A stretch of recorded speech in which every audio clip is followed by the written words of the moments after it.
This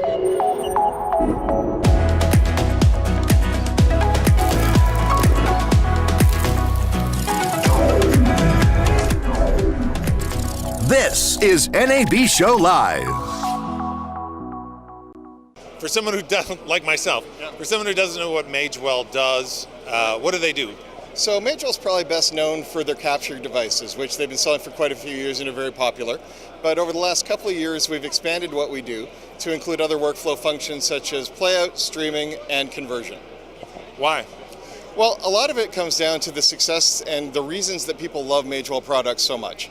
Magewell came into the market, there were lots of capture devices out there, but what they really were able to deliver is premium features at a price point that was a lot more accessible to people, and still back it up with the reliability. So they fit squarely into that midpoint of the market. People could trust them, but they didn't have to spend exorbitant amounts of money to be able to do that. And they did it by making the products very practical, where they focused on the features that users really needed, not a lot of the extra bells and whistles and that sort of thing that not a lot of people would use.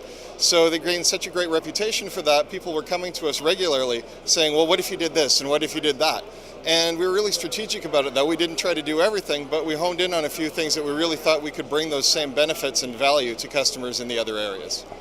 When there's a show like this where there's 1,700 or so vendors, and one or two probably do the same thing that Magewell does, how do you try to stand out, or what brings people back to you? Well, again, a big part of it is that we've built up this tremendous reputation, word of mouth wise even, just again for delivering that value as well as the reliability and performance. And Magewell has always been really close in working with their partners. I mean, we do these devices that do capture and so forth, streaming and so on, but they also work with other people's software. So, we've got about a couple of dozen partners here at the show who Magewell works closely with, so they're happy to tout our virtues as well. And that helps drive a lot of people to us. So, that word of mouth really carries us a lot, and we stand by it. We deliver on what we're saying, so that keeps people coming back. You have new streams and new products you're coming out with. What's Magewell's baby? Like, what are you known for doing really well? Well, I mean, we're known for doing the capture products, but here at the show, the thing we're really focusing is on helping people make that transition to IP-based workflows. So, I mean, what I'm holding in my hand right now is one of our new NDI converter devices, and it takes traditional video streams, SDI, HDMI, and so forth, converts it into NDI streams. So if you're joining the IP revolution, you don't have to scrap all your old cameras, or when I say old, even a couple of years is old in this realm. You don't have to go buy a new camera with a network interface. You can keep your old existing SDI camera, HDMI camera, switchers, that sort of thing.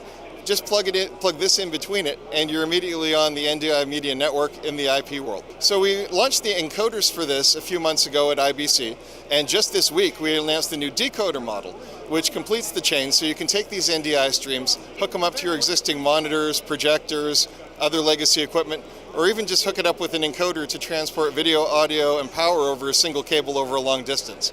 So that's brand new for the show. The IP-based technology has been talked about for quite a while, but it's taken quite a while for it to really become practical. And there's a couple of things. I mean, one is there were a lot of competing standards. SMPTE 2110 and NDI have really emerged as the one that people are latching onto, and this is an NDI product. And the other thing is, how can people affordably get into this realm?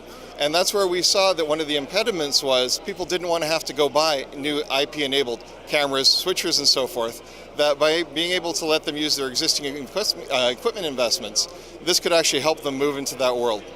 Well, it's not just moderately priced. If you compare the fact that you just plug a small, relatively affordable conversion box in instead of buying a whole new camera, I mean, there's orders of magnitude of cost savings here.